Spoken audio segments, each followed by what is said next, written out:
Hi, you've reached the High Fashion Hotline. Hi, I make sure my family's always stylish, and all I want in return are those 3 little words. Thank you, Mom. Nope. All on sale? Yes. Go to Old Navy. Old Navy? Yep, get 30% off your entire purchase at Old Navy's Thank You event. 30% off everything, even jeans, sweaters, and jackets? 30% off all of it, and Old Navy card members get 40% off at Old Navy and OldNavy.com. I heard that. High Fashion, Old Navy. Valid 10/11 to 10/15. Excludes in-store clearance, gift cards, register lane items, jewelry today only, and 2-day only deals. 40% off are subject to credit approval. See stores for details and exclusions. Blog Talk Radio. Once in a lifetime does a great author set the stage for a wonderful trip into the minds and lives of their characters. Yvonne Mason doesn't just write books, she crafts memorable experiences. Best-selling true crime fiction author Yvonne Mason will leave you on the edge of your seat and checking behind every corner for the weirdos that only real life can bring. Find her books on Amazon.com and make sure you check out such titles like Dreamcatcher, Failure Was Never an Option, The Pink Canary, and Silent Scream today. Well, hello, ladies and gentlemen. Yes, that was a piece of shameless promotion. I hadn't promoted myself lately. I've been busy promoting other people because they're important to me. This is Off the Chain. I am your host, Yvonne Mason, and I'm going to tell y'all, it has been a week. God love my husband. He hasn't slept in the past 3 nights, so I haven't slept. He finally went to sleep at 5 o'clock this morning, so if I lose my train of thought, it's because sleep deprivation is an interesting thing to try to work around.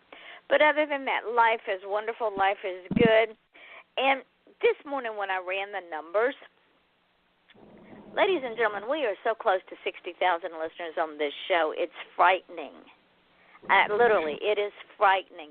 We are at 58,000-plus listeners on this show alone.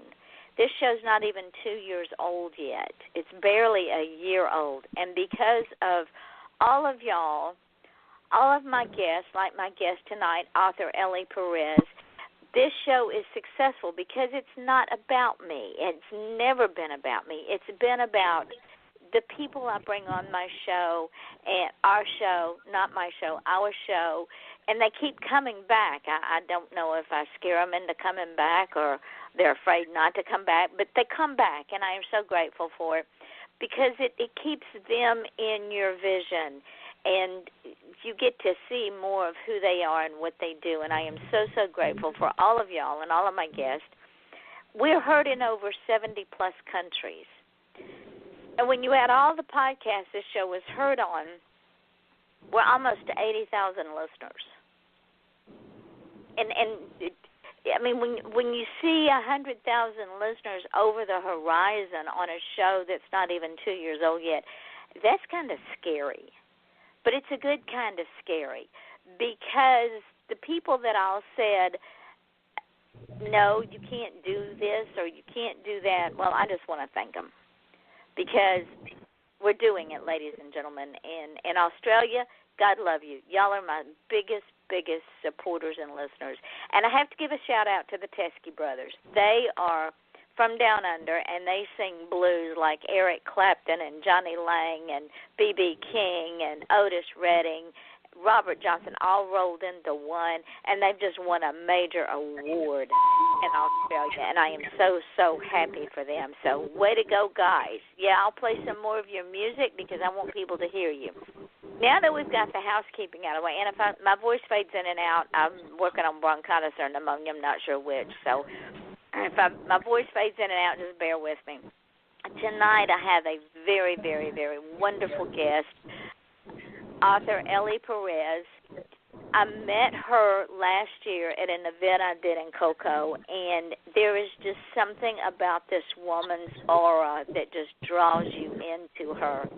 She is not only personable, she is funny, she is grounded, and she loves life.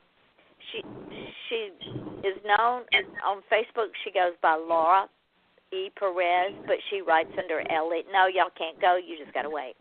She's had several books, short stories, and poems under her belt, and she's got many more in the works, ranging from thrillers to time travel, reapers, and the paranormal to romance for all ages.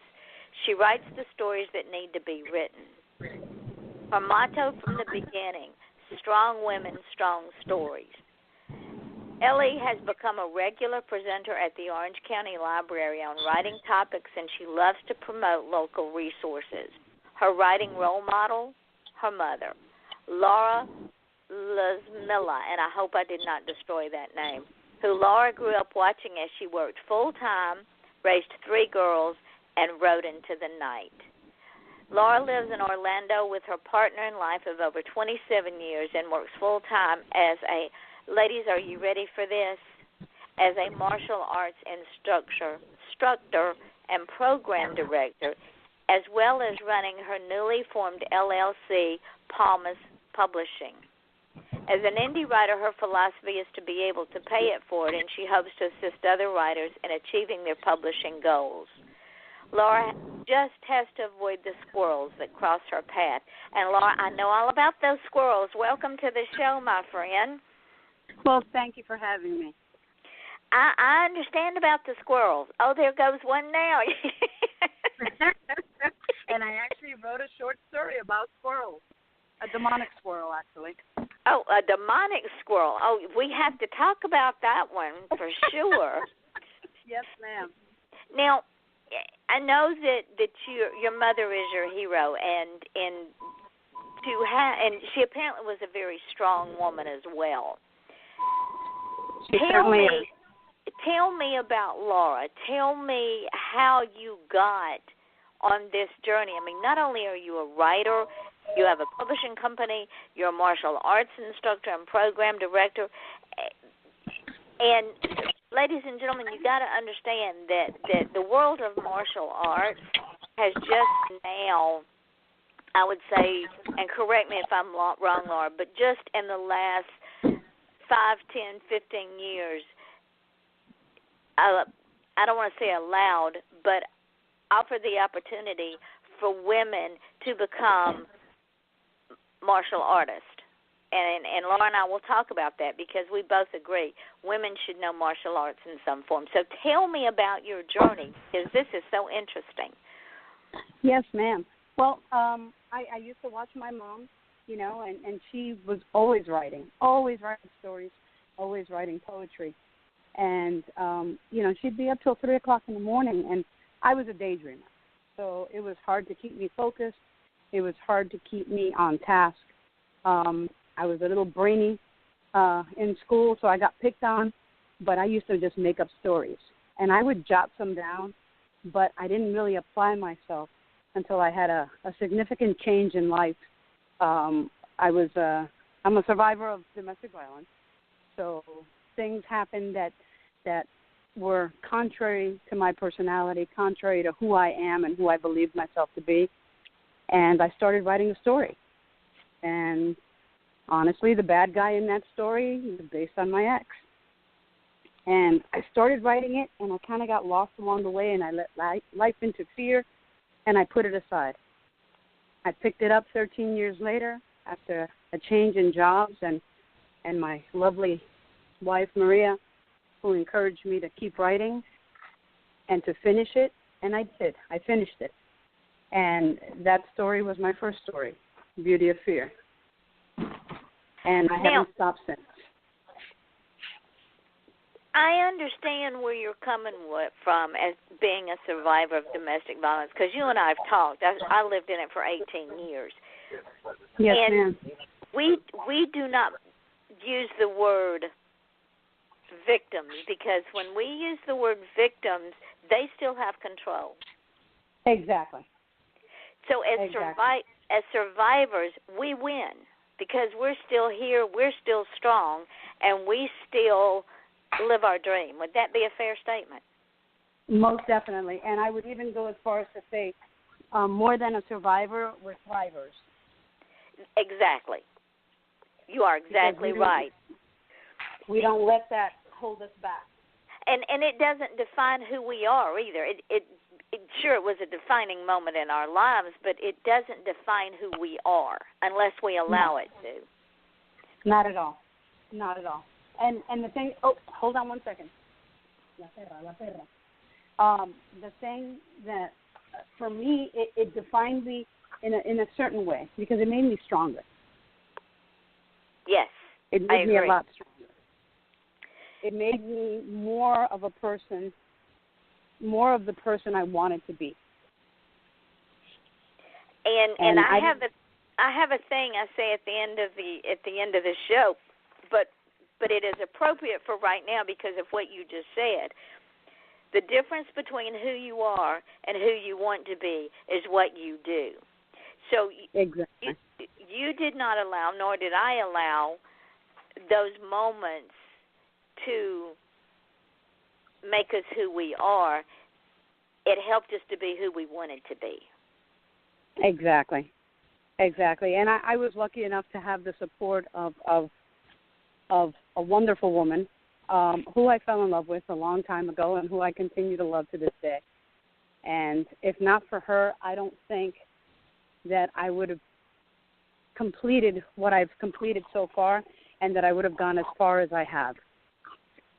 And that's very important because we as artists sometimes can be sort of insecure is not the word, but it's we have that thing of, oh, we're really good enough, especially if we've been told all of our life we're not. And to have that support of even just one person who encourages us to just let it go and be who we want to be and do what we want to do is worth all the gold in the world. It certainly is. It certainly is. My mom has always been supportive, and she continues to support me as well. And I've had the privilege of being able to publish some of her work. Wow. And she continues to write. She's 87, and she's still writing. Now, does your mom live in Puerto Rico, too? No, my mom is actually Peruvian. I consider myself a PPRA, a Peruvian Puerto Rican American. You got the best of all three worlds. Yes, I do. Because the Peruvian people are some of the sweetest people I have ever met in my life. They can be, most definitely. But I'll tell you what, my mom is, and I have to say it this way because we just had this discussion yesterday actually on the phone. She is the most devout and proudest American, I think, I've ever met. Well, tell her I am proud of her becoming an American. Oh, that's like one of her shining days is the day that she became an American citizen. Well, we are glad because she did it on her own. And she came into the country on her own in the right way. She exactly. did what she had to do, and she should be proud of that. And I am proud of her. Well, thank you. Yes, thank you very much. When you talk to her again, tell her that the lady on the radio said, I know it's probably been years since she's been here, but welcome to America, and I'm very proud that she calls herself American. I will definitely tell her. Because she is. Yes, ma'am. She definitely is. If we could all be that proud, how much greater would our country be? Exactly. Now, how in the world, my darling friend, did you get involved in martial arts? Well, you can blame Bruce Lee and my cousin, Rudy, my older cousin Rudy, who was in the military. When he came back, this was Vietnam era, 73, 74. And the first thing that he showed me was how to do a horse stance and how to throw punches. And I was absolutely fascinated. And my father started taking me to, martial arts movies, karate movies, and I just fell in love. But financially, was never able to really follow up with anything. My parents weren't well off, so we couldn't afford to do anything. So I was kind of like the Karate Kid, self-taught. I would buy Black Belt magazine, I would watch things on TV, and I kind of taught myself a couple things until I had kids of my own. And once I had kids of my own, I was able to have them do martial arts a little bit of Taekwondo, and they hated it, and I loved it. So, again, I ended up taking a break, and it was just one of those things, financial again. And when it was my granddaughters who were there, I was their buddy for class one day. So here's this 37, 38-year-old woman in class with the kids. And I basically walked off the mat, walked into the program director's office, sat down, and said, how much is this going to cost me? Wow. And I haven't looked back since. Would it be fair to say that every woman on this planet, no matter what country she hails from, what part of the United States she lives in, city, country, suburbia, every woman should know some form of self-defense? Yes, ma'am. Most definitely. After 9 years under my ex, I was determined I would never be in that position again. My motto is really simple. You get one chance to take me out. If you don't, you're mine. I like that because I live by that creed. Because Exactly. like you, we put up with it for so long that nobody gets that opportunity ever. No. Well, I did in my first book. Well, that's true. That is true. I got to deal with him exactly the way I wanted to. And ladies and gentlemen, this is Laura's mantra. And I want, especially you ladies, I want you to take this to heart because it is very important. Laura says everyone needs someone, but no woman needs someone to be someone. Laura, explain that. I know what it means, but they may not. So explain what you mean by that. Basically, is once a woman has the strength to be her own person, then her other half is within her. But if she finds that one person that actually can truly complement her, as I've been lucky to find, I didn't need to find her, but I found her. But I'm still okay. I'm okay going forward with her. I'm okay going forward. I wouldn't want to be without her, but I can still be a person. But in regards to the male-female, you don't need anyone to make you who you are. I expect Maria to be able to be her own person just as I am my own person. But Lord, do we complement each other. And we complement each other in such a way that's beautiful. And you're supportive of each other. This is what some of our friends tell my husband and myself. I am formidable by myself. He is formidable by himself. Exactly. But together we're unstoppable. And exactly. And that's how I feel with her. Uh-huh. I feel unstoppable. I feel unstoppable. And nobody gets in your way. No. Because I'll tell you what, she'll take them out. Good for Maria. I'm going to tell you. Give that woman a hug from me. Yes, ma'am. Because whenever I introduce her, people are like, who's that? I'm like, that's my Maria. Because she is. She's my Maria. Absolutely. So let's also talk about something else. You also now have a publishing company. Yes, ma'am. Is this part of your mantra of paying things forward? Because you, like me, have had help along the way on this journey, and we both like to pay it forward because we like to make other people successful, which in turn makes us successful. So, with your publishing company, do you bring in other authors? So right now I have one that is officially under Palmas Publishing, and I have several who I've basically consulted with, and I've kind of pointed them in the right direction on where they wanted to go. I don't force anyone. The biggest reason I did this also was for myself, to have, I'm not publishing just under L.E. Perez. I have a company. I am the company. And if I can help someone and I can teach them a little bit, then I'll do it. The one writer I have right now, she writes middle grade. I have another gentleman who wants to do a nonfiction.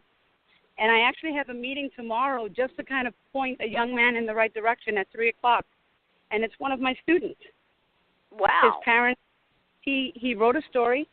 his parents are very tickled by it, and they want to know what I think about it. So I've already read through it. I have a list of questions for him. It doesn't matter that he's only 8 years old. He has to know what he's writing. Absolutely. But this is theirs. And I'm just going to kind of point them in the right direction, how to do what they need to do if they want to do it. When you get a writer, and granted this young man is 8 years old, and they want to know what direction to go in, what advice do you give them? Because I know we've got people out there going, okay, tell me more. Well, for me, like, I still work full-time. My goal eventually is to just be writing full-time. Writing full-time and managing my company. But we don't all have that luxury. So one is don't give up on your dream. If you want to write, you write. Figure out what you want to write. What's inside of you that needs to come out. Because that's basically all a story is. Something that needs to come out or a story that needs to be told. And we all have stories that need to be told. Exactly. So when I do these sessions at the library, I get a lot of folks, that want some feedback. Can you read this? Can you do that? And I'll do some minor editing, or I'll give them some tips and tricks and little things, point them in the right direction for where their story needs to go. And I get feedback from them. So if this is something that they really want to pursue, I don't sugarcoat it. This isn't easy. Most definitely it's not easy, but it's something that's so rewarding. And it's something that if their craft is true, that they cannot not do it. Exactly. And that's me. So I tend to write by hand, but I also will dictate into my phone. I have over 300 notes with different story ideas, different scenes, different, just dictated into my phone. Because no matter where I am, I have to write. I understand I always that. have a notebook. There's never a time I don't have a notebook. I can't go to Disney without having a notebook with me. Disney's supposed to be a fun place to go. Well, it is. People watching is amazingly fun. It is. And Disney is one of the best places to people watch. Disney, Universal. I tell you another place it's great to people watch, and that's in a restaurant. Oh, yes. I love listening to conversations. And if I hear a couple of words put together a certain way, I'm like, oh, I wouldn't have used that way, but that's really cool. Oh, you watch their I'll body language, and you know if it's not an enjoyable meal for them by their body language, or the tone of the conversation might not be so much the words they're using, but the tone of the conversation. Yeah, that's one of my husband's and I funnest. What a word! Best pastimes is people watching in a restaurant. Oh yeah, it's so much fun. It really is. And sometimes I have to admit I'm a little naughty, and if someone's appearance catches my eye, something they're wearing or the cut of their hair or something, I'll slip my phone out and just take a picture. To be used at a later date. Yeah, just so I can use it later to describe whatever it was. I love it. Yes, ladies and gentlemen, we're shameless. We can't help it because no, we can't help it. Our writing world is filled with real people made into characters that come to life in our books. Exactly. So, speaking of books, let's talk about the demonic squirrel story.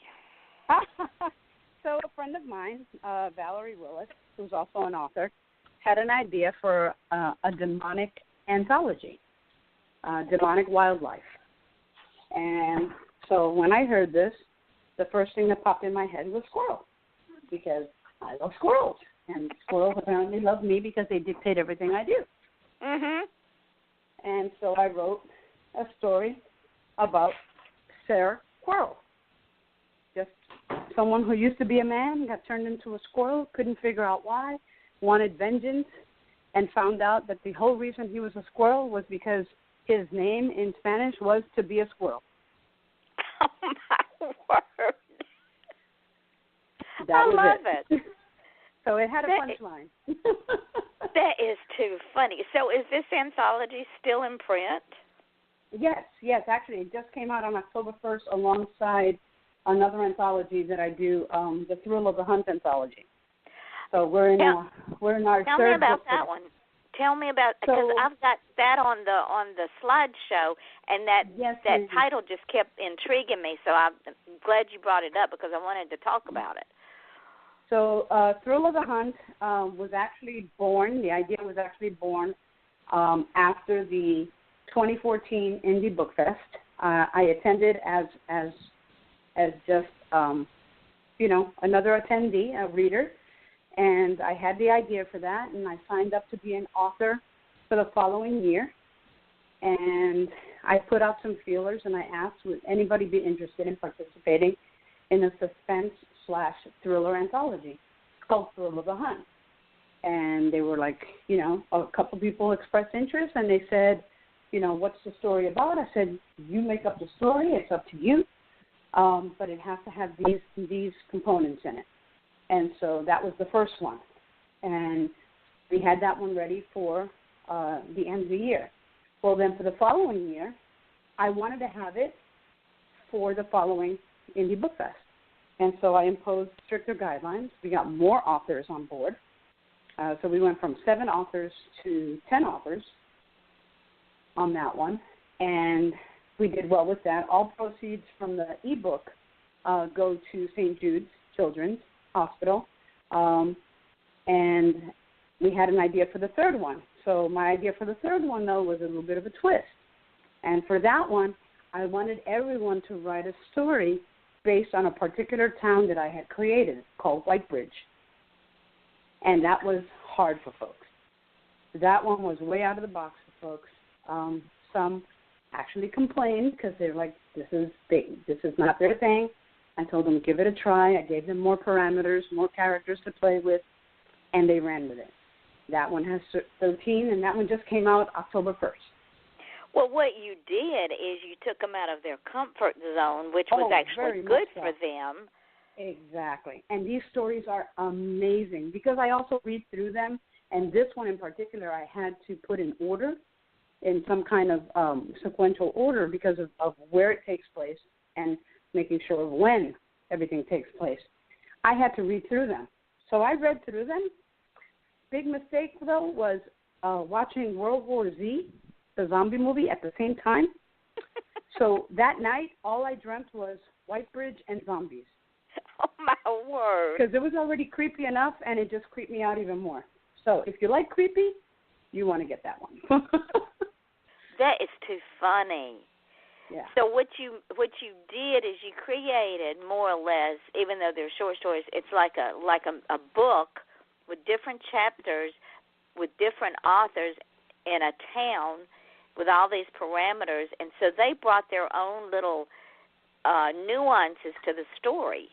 They certainly did, and because there's witchcraft and rituals and just all kinds of manner of craziness there, today we had one of the authors in there, Valerie Willis, who's also an author there, put up a screenshot of where the paperback book rankings were, and it was ranked at 666.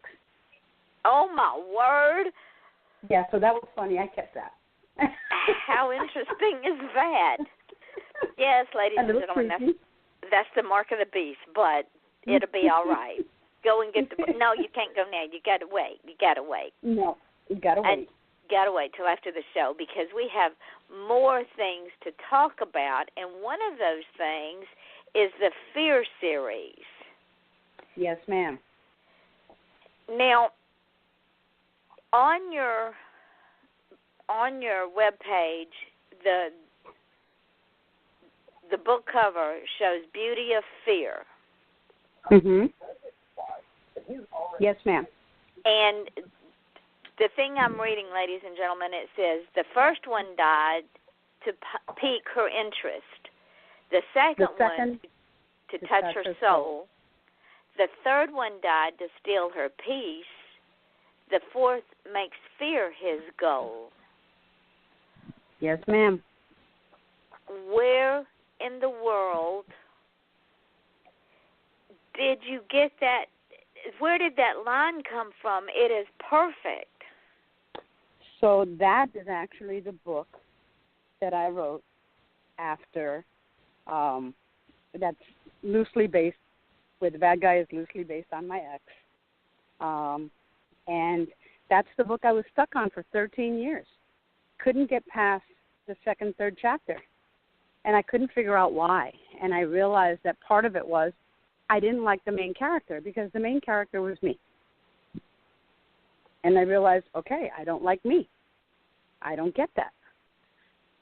So I didn't like how I was presenting her. I didn't like just the whole angstiness of it. And I was trying to think of things through his point of view and how he made her feel. And that's where those lines came from. And those lines not only became the tagline for that story, but they also became the guide for writing the book. It's an amazing tagline. Well, thank you. Thank you. It is a truism, because that is the way that we feel when we're going through that. It is. It definitely is. It definitely is. I got to read it again. That book is that tagline is his intent. The first one died to pique her interest.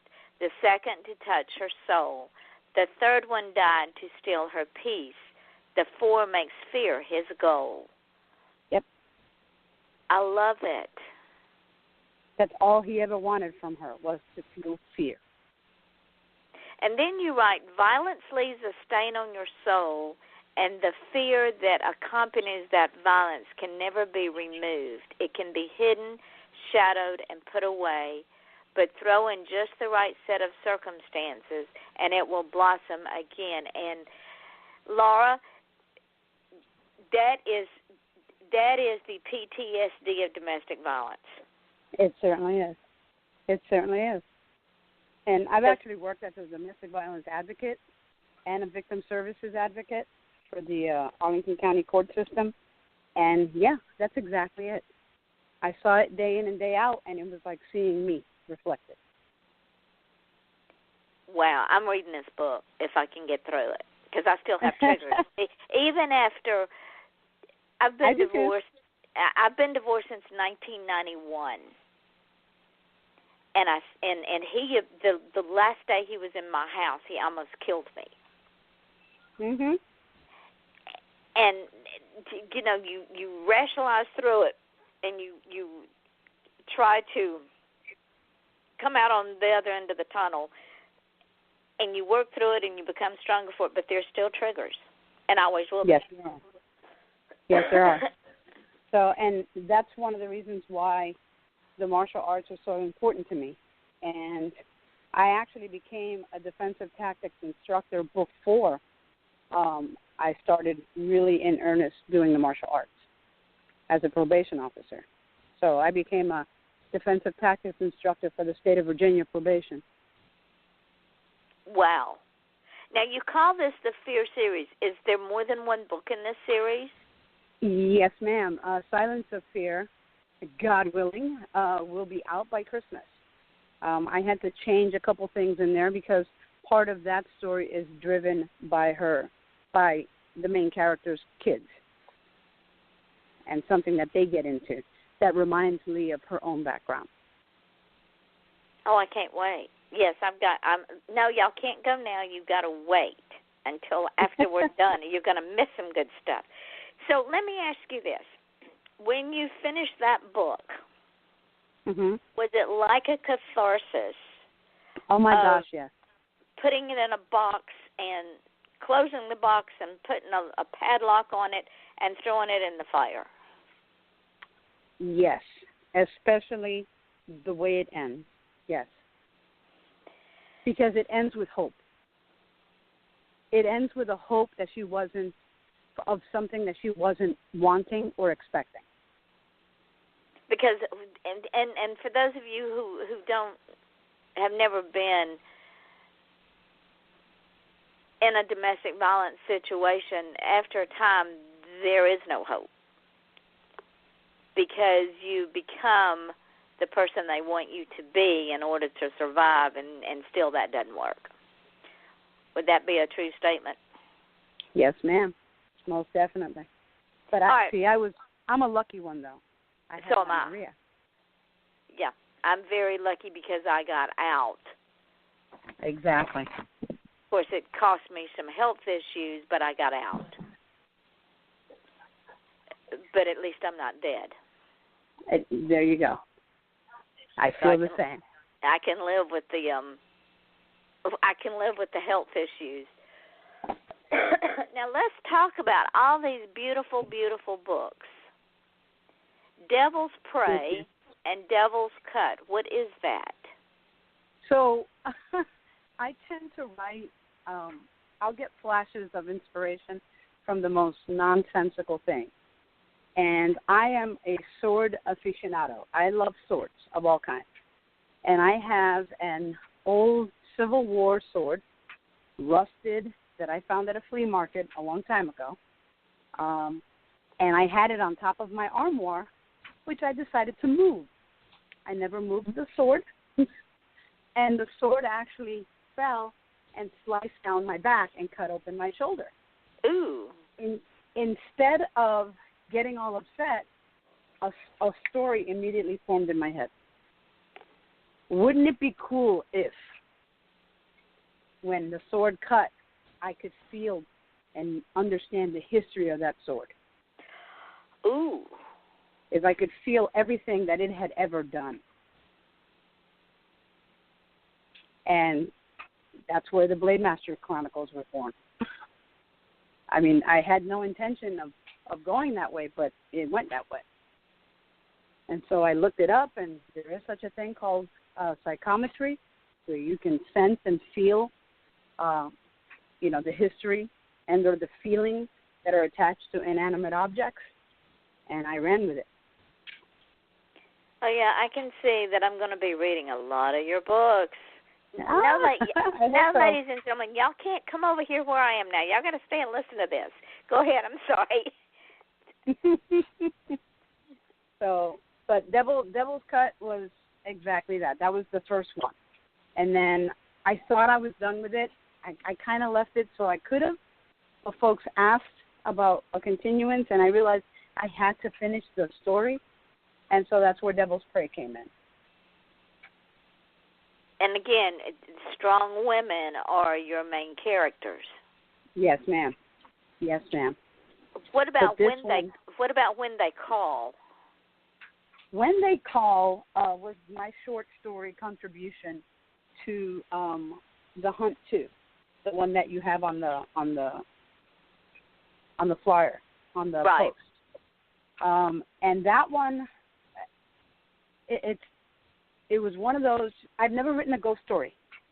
I've never written anything really supernatural before, and that's what this one is. This one's a supernatural, and it was one of those things that it just kind of wrote itself. The character came to me. The fact that she rode a motorcycle came to me. The fact that she almost died came to me. But she touched something on the other side. And that something came back with her. Ooh. Yeah. And so it's about when they call. What do you do when they call? Do you answer, or do you just let the phone ring? Exactly. Well, you find out by the end what you do.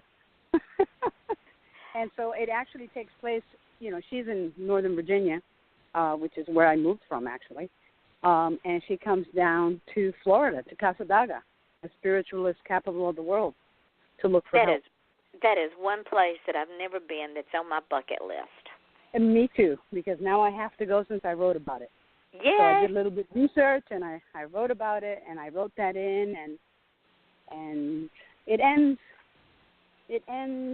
again with hope. I believe in happy endings, even though I know that in life there are no happy endings. But, you know, I always try to plant that what if, you know. If one thing changes, another thing can open. And that's true. And even if real life is not about happy endings, real life is also about hope. Exactly. And I think that's more my stories.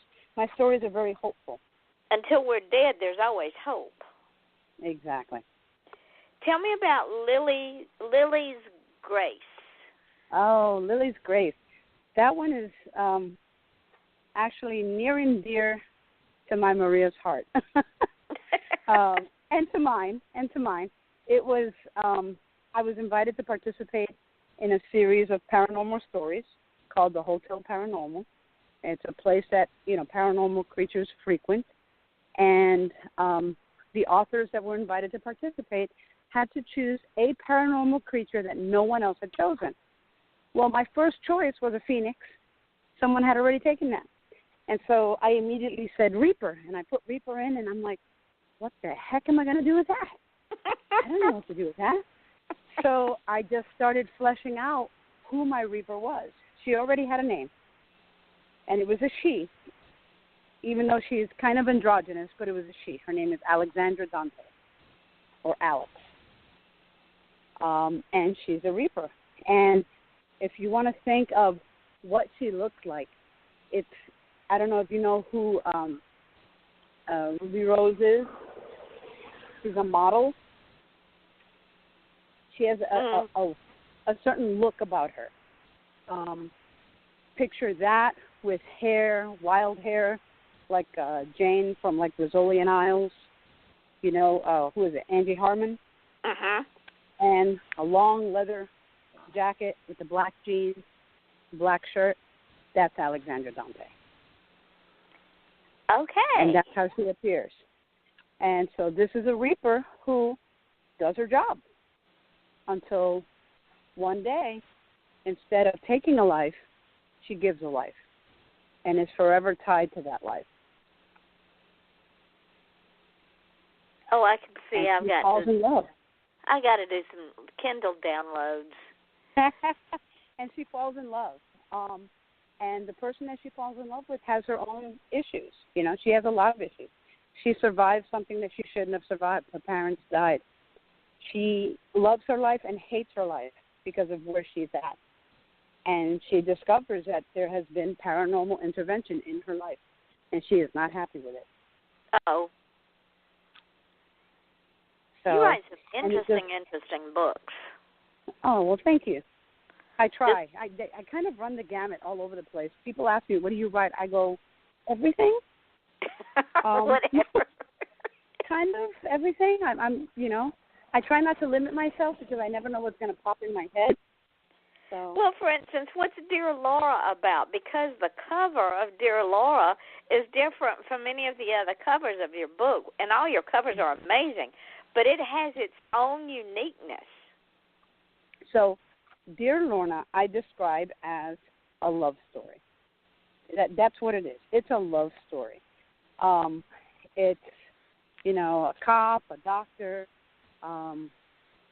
There's a shooting, and they realize after some bad feelings, bad words, and a tragic incident that they had more than just friendship, that there was more there. And so they work through it together. And it's one of those things that it's about growth. It really is, on both sides. But that story actually has assigned to it my favorite review for any story. Really? I had a reviewer who was the lowest I've ever gotten. They haven't come out of the woodwork for the ones and twos, I guess. But this reviewer said, if the way she started it was, if I had known that this was a lesbian love story, I never would have read it. But let me tell you something. She read it because she cites stuff in the story. Like, she has a very involved review. and she read it, and she could still only give it 3. You know why?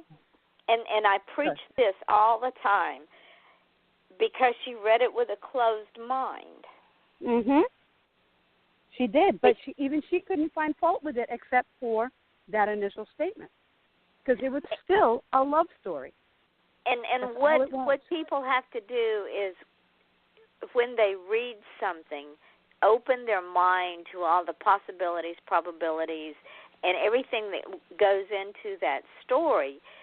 Just because it was a lesbian love story does not mean that it was a bad story.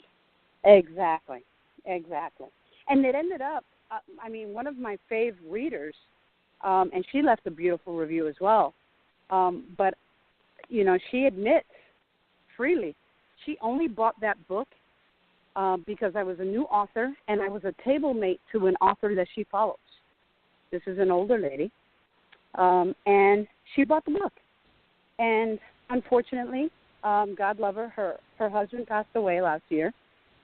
And when he passed away, she started reading the book. And she wrote me messages saying thank you, because it helped her get through her grief, because it was just a love story. And it was so sweet and so special to her. And the fact that in the story the characters write letters to each other. And apparently she used to do that with her husband. And so it touched her on a level that's exactly what I was wanting with that story. And she read it with an open mind. It didn't matter that the characters were 2 women. No, it was a love story. Exactly. And she read it just that way. And, she is one of my biggest cheerleaders now for anything I write, So the lesson that can be garnered from this conversation, and correct me if I'm wrong, Laura, is that, number 1, we're quick to judge.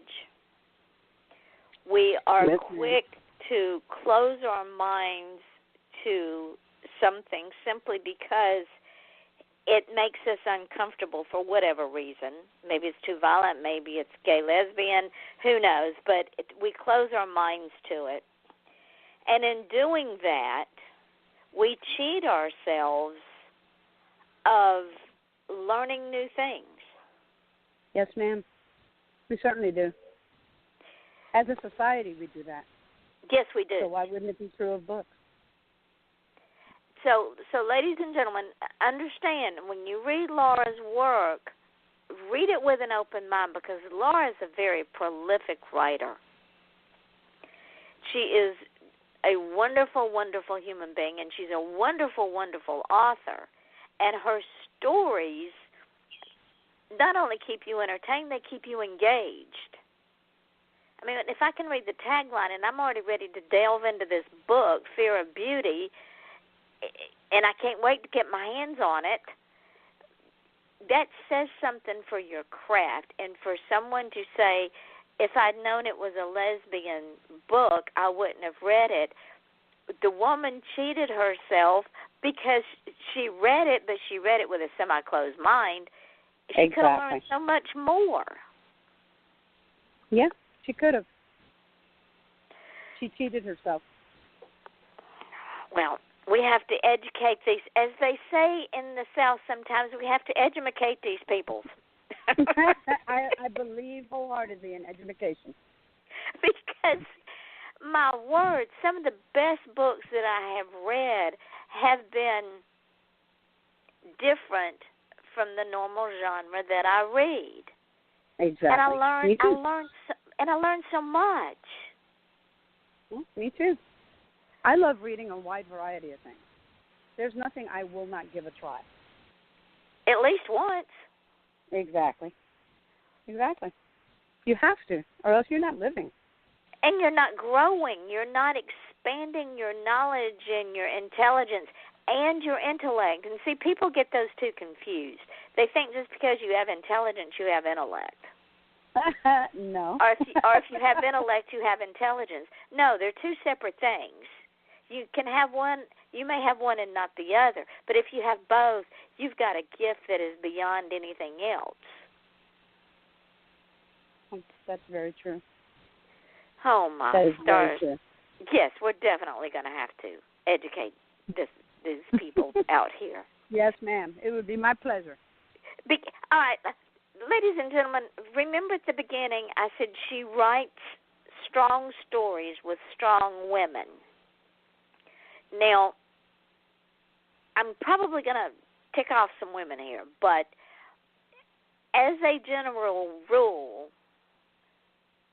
women are not, and I'm not talking about physically strong because we know there's no way in hell we're going to be physically strong as men, but we as a general rule are not emotionally, mentally, or spiritually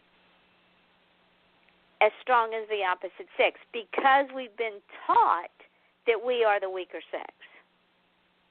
So when I teach self-defense, and I generally teach self-defense for women, even though I do a general thing, that is something that I usually say all the time, that we as women are not taught and we are not raised to be empowered. We are not raised to be strong. We are not raised to be our own persons. We are raised to be reliant upon others, and that's not the truth. That is exactly right. It is not the truth. Because if you go back in history, especially women that were the the pavers of the future, and you look at those women, they were strong, empowered women. Even before the feminist movement started, these women were empowered women, and in the Civil War, Laura, there were 300 women that fought as men on both sides. Exactly, and but if you look into their backgrounds, for a lot of them, they were raised in non-conventional ways. Yes. You know, and that makes a difference. It makes a big difference. And you remember the old song in the 70s, "I Am Woman, Hear Me Roar." Yes, ma'am. I certainly do. And it's time that we roared, but we do it in such a way that we make an impact, not in the stupid way some of these women try to make an impact. But we empower ourselves by our feminism. Does that make sense? And through yes, ma'am, and through our actions. Yes. And through our actions. Honey, you got to come back. Yes, ma'am. Whenever you want to have me, I will gladly come back. You and I could talk about this all day long and still never go dull on the subject. And it has been an absolute pleasure. Would it be fair to say, and we're going to run out of time, but I want to throw this out there. Would it be fair to say that it is perfectly okay for women to be who they want to be? Gay, straight, it doesn't matter. They can empower themselves to be who they want to be and not have to feel guilty about it. Yes, ma'am. Absolutely. So, ladies, you hear what Laura and I are talking about. Empower yourself, because when you empower yourself, you empower others. Would that be fair? That is most definitely fair, ma'am. And everyone who's ever taken my self-defense class, I think, will attest to that very same fact. So with that thought, I want you to tell the folks where your books can be found. And no, y'all can't go yet. You got to wait till we're done. Where you can be found, when your next event is, so they can bombard you and you can sign lots of books. Yes, ma'am. I am right now on Amazon exclusively. I am branching out to Nook and to a lot of other venues, iBooks, etc., for the digital versions. My books, hard copy books, are available through Amazon, CreateSpace, and Nook, Barnes & Nobles.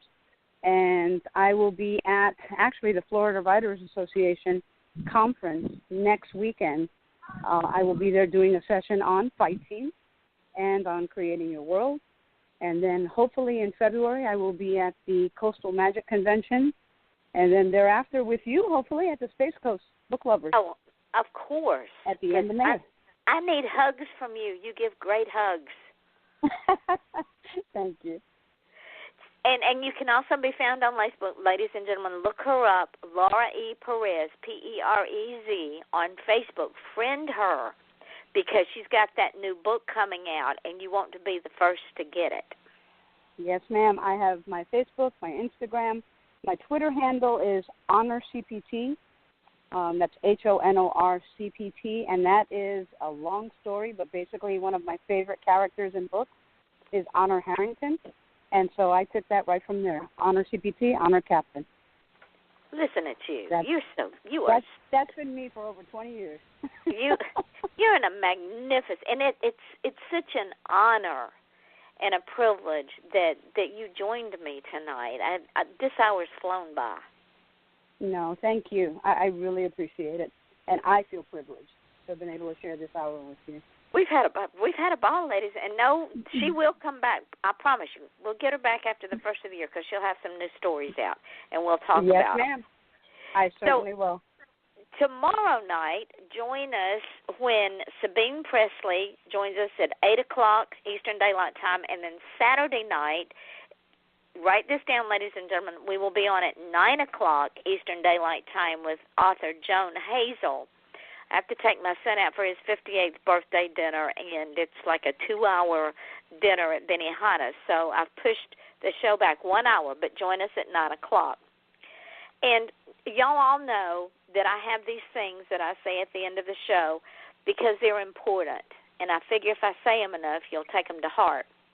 And one of the things that I say is something that Laura and I have talked about tonight, and it's called Don't Just Feel Special, Be Special.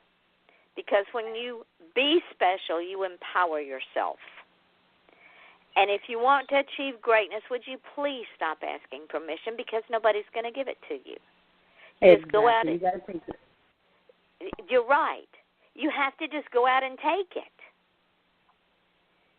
Would that be right, Laura? Yes, ma'am. So just go out and grab it, ladies and gentlemen. One day you'll be just a memory for some people. Do your best to be a good memory. And I hope with this show, this is what I am leaving behind is good memories with my guests and my listeners. And again, the difference between who you are and who you want to be is what you do. Your smile is your logo. Your personality is your business card. And how you leave others feeling after having had an experience with you. Ladies and gentlemen, that does indeed become your trademark. And if you don't believe me, try it. And I know that Laura will tell you the same thing. The way you leave people feeling after they've had an experience with you, they will remember that experience. They may never remember your name, but they will remember that experience, won't they, Laura? Yes, they will. I certainly hope so. And Laura leaves good experiences behind. She's one of the faces in all of the 200-plus or 70-plus or however many of us were at Coco. She is one of the faces that has stayed with me. Her aura is just magnificent. You didn't know I knew that about you, did you? No. You have a wonderful aura. It's at peace, it's calm, and it's full of life and hope. I'm glad, because that's exactly how I feel. And it comes through, my darling, it comes through. So, ladies and gentlemen, and when the show goes dark, don't hang up because I got some things to tell you. So, ladies and gentlemen, join us tomorrow night at 8 o'clock Eastern Daylight Time with my guest, Sabine Priestley. Saturday night at 9 o'clock Eastern Daylight Time with my guest, author Joan Hazel. And be kind to yourself. Be your best friend because you're okay just the way you are. Never forget that. Any closing thoughts in about 10 seconds or less, Miss Laura? Strong women, strong stories. Take it to heart. Absolutely. I love that. I'm going to put that up on my refrigerator. Strong women, strong stories. And ladies, be your own hero in your story. So until tomorrow night, this is Yvonne Mason and my wonderful, wonderful guest, author L.E. Perez. Find her on Facebook under Laura E. Perez. Go and get her books, read them, leave her wonderful reviews, and join us again tomorrow night at 8 o'clock Eastern Daylight Time when we are once again off the chain. Thank you again, my friend. It was an honor, a privilege, a pleasure, and I had a blast. Oh, thank you. I had a blast, too. That was really cool. Now, let me tell you what's going to happen. When we get off the phone and we hang up and the show goes into archives, I'm going to upload the link to my page, and I will tag you in it. I want you to take this show and promote yourself everywhere. Yes, ma'am, I will. Well, it gets better. Tomorrow, because this show is heard on iTunes, TuneIn Radio, FM.com, YouTube, and then I put it up on Spreaker, SoundCloud, Mixcloud, Podcast.com, and Podcast Garden. When I put the show up on those 5 podcasts, I'm going to put the link up on my page and tag you in it. So you're going to be heard all over the world. Outstanding. Thank you so much. You are quite welcome. And I want you to take those links and I want you to spread yourself around and promote yourself over and over and over again. I will definitely do that. And all I'm right, going to promote you as well because you're awesome. You're an awesome host. Well, thank you, honey. I can't wait to see you. And what I'll do is I think I'm booked through March, but I think I'm working on April. So you should have some new work out by then, right? Yes. Okay. Definitely. All right, let me send you some dates, and we'll go from there. Okay, wonderful. Thank you so much, Yvonne. Thank you. You were an awesome guest. Even though it was your first time, you were a pro. Well, you have a good evening. All right, and hug Maria. You hug Maria for me. See, we were thinking them along the same lines. I'll hug him, you hug her for me. Yes, ma'am. I definitely will. All right, darling. Until next time. Yes, ma'am. Have a good night. You too, honey. Bye-bye. Bye-bye.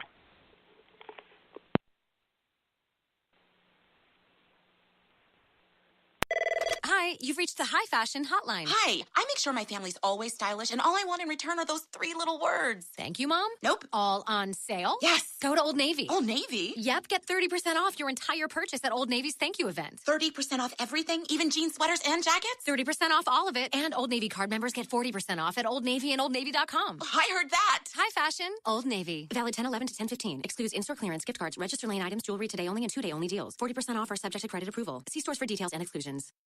Hi, you've reached the High Fashion Hotline. Hi, I make sure my family's always stylish, and all I want in return are those 3 little words. Thank you, Mom. Nope. All on sale? Yes. Go to Old Navy. Old Navy? Yep, get 30% off your entire purchase at Old Navy's Thank You event. 30% off everything, even jeans, sweaters, and jackets? 30% off all of it, and Old Navy card members get 40% off at Old Navy and OldNavy.com. I heard that. High Fashion, Old Navy. Valid 10/11 to 10/15. Excludes in-store clearance, gift cards, register lane items, jewelry today only, and 2-day only deals. 40% off or subject to credit approval. See stores for details and exclusions.